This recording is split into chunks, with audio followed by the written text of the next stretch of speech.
Shi cho ya gây ý có thể cô chỉ một shi hà ok lila chỉ hai cho cái thà lưu lấy giá hai tiền lưu số lưu sự sôi ya lòng mua lila cô chỉ bao nhiêu lý ya thế là giờ tao tao cho cái lưu rong liệt cố tao gì là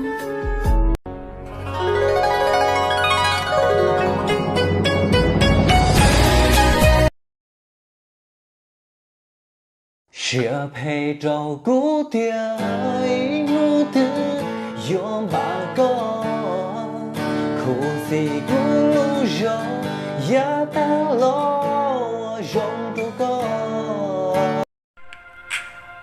nên số cô muốn là chê in nó cứ có dọn dọn cho sau lúc xe đi đuổi cầm mà là tia chỉ muốn tôi khỏi các cái lý của là họ用英故事到面會有路知道魔能保利亞也能魔用包路還得到女孩的有些我利亞有路下只看的是有路有的嘿高不要有啊半年還能買到八成啊一到八成根本只路人高搞呀那第二個是現錢的改天正常有啊哎叫我們打車啊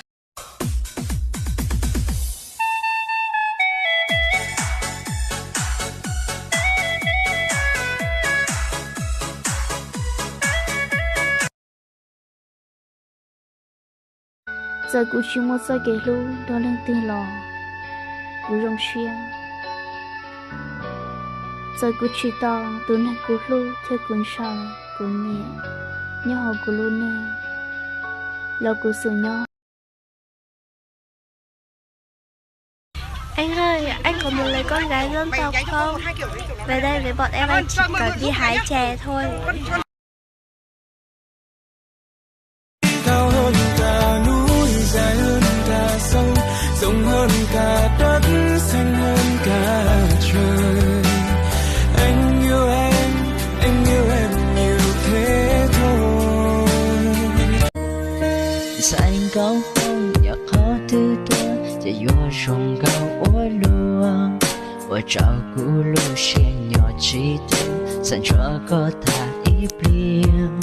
Xanh cao hơn là lù ta xí, lù xua lù rong lý chàng.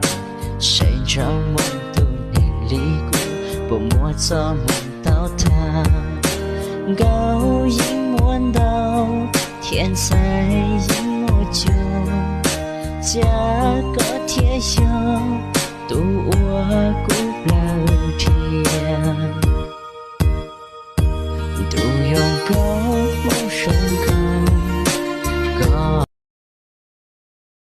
Rong cao bao cha, rong trong bao tư. Chỉ nên chết bùa bơ số,